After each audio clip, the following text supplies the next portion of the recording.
हाय मंडळी, तर मी अशी काही तयार झाली, थांबा तुम्हाला दाखवते. तर मंडळी आम्ही चाललो शेगावला जाण्यासाठी आम्ही ऑटो केला. पण त्या ऑटोमध्ये एवढे झटके लागत होते, बाप रे बाप. बाबू थोडासा काही शांत बसत नव्हता. रस्त्यात खड्डे की खड्ड्यात रस्ते हेच समजत नव्हतं. आणि मग आम्ही पोहोचलो होतो मोहाडीला. मोहाडी मंदिरामध्ये महादेवाचे दर्शन घेतले आणि मग बाहेर आलो. तिथं एवढे मस्त डॉगी होते, छोटे छोटे डॉगीचे पिलं होते आणि वांदेरं पण लय सारे होते. माझ्या मागे तुम्ही पाहू शकता. आणि मग निघालो ऑटोमध्ये बसून शेगावला.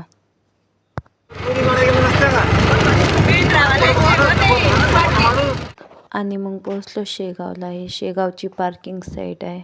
बाबू त्याच्या आजीजवळ होता. आम्ही गेलो मग तिथं शेगावमध्ये आणि घेतला मग पेढा देवासाठी प्रसाद.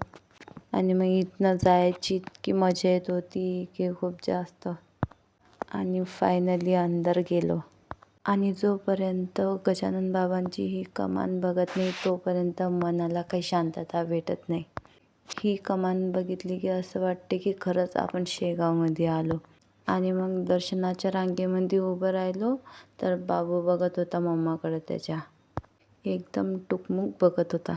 बाबू झाला होता तेव्हापासून आम्ही फर्स्ट टाईम त्याला शेगावला आणलं होतं. दर्शन तर मस्त झालं होतं आमचं. आणि मग गेलो जेवणासाठी. तिथं पण बाबू खूप जास्त रडत होता, मला जेवणच नव्हता करू देत. मग त्याला मी आत्याच्या जवळ दिलं आणि जेवण करायला बसली. आणि मग तिथचं दर्शन झाल्यावरती आम्ही निघालो सिद्धपीठला, महालक्ष्मी मंदिर. आणि हे आहे पार्किंग साईट. या साईडमध्ये आमचा ऑटो उभा होता. रस्त्याने देव्या तर इतक्या मस्त दिसत होत्या बसलेल्या. आणि मग फायनली आम्ही पोहोचलो सिद्धपीठ महालक्ष्मी मंदिर. मी आता फर्स्ट टाईम बघितलं ते महालक्ष्मी मंदिर. याच्या पहिलं मी कधी आली नव्हती. सिद्धपीठ श्री क्षेत्र महालक्ष्मी मंदिर.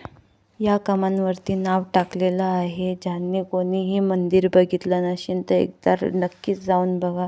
इथं 12 ज्योतिर्लिंग पण आहेत. आणि मग मला असं होत होतं मी कधी आतमध्ये जाते आणि कधी नाही. तिथं आतमध्ये जातानीच ते एवढं मस्त वाटत होतं. आणि मग गेलो आतमध्ये. हे महालक्ष्मी मंदिर. आणि हे बालाजीची मूर्ती होती तिथं ठेवलेली. एवढी मस्त दिसत होती ती मूर्ती रिअलमध्ये की खूप जास्त चांगली. आणि इथनं आम्ही गेलो आतमध्ये. इथं होते 12 ज्योतिर्लिंग. आणि बाबू त्याच्या मम्मीच्या जवळ होता. आणि मग गेलो आतमध्ये. आणि बाबू बघा कसा करतोय. त्याला मजा येत होती खूप जास्त.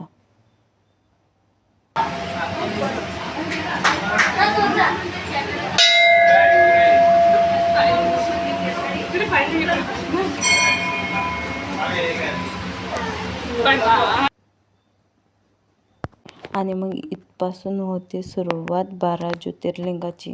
आणि इथं आतमध्ये आल्यावरती एवढं मस्त वाटतं की खूप जास्त छान. आणि या महादेवापासून झाली सुरुवात ज्योतिर्लिंग.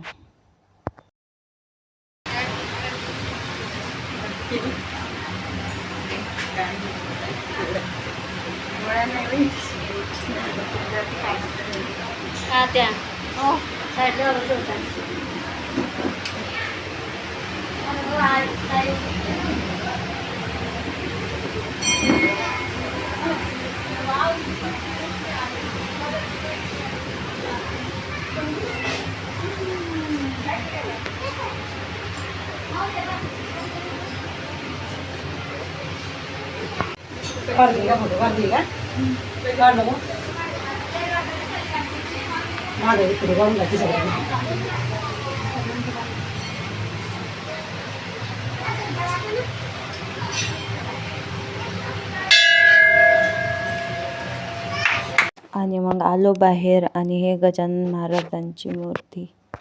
हे फोटो काढायसाठी एक नंबर जागा आहे. आम्ही इथं पण फोटो काढून घेतले होते. इथं गेलो थोडेसे बाबूचे फोटो काढले. आणि हे मतिमंद लेकरांचा आश्रम आहे. माझ्याच्याने लाईफमध्ये कधीही चान्स कधी भेटला तर मी इथं पैसे डोनेट करेन या मुलांसाठी. आणि हे आहे पूर्ण शेत तुम्हाला दाखवत आहे, असं काही दिसत आहे ते. आणि मग झाले आमचे दर्शन, निघालो आम्ही घरच्या रस्त्याने. तर व्हिडिओ कधी आवडला तर व्हिडिओला लाईक करा. चला तर भेटू नेक्स्ट व्हिडिओमध्ये. बाय.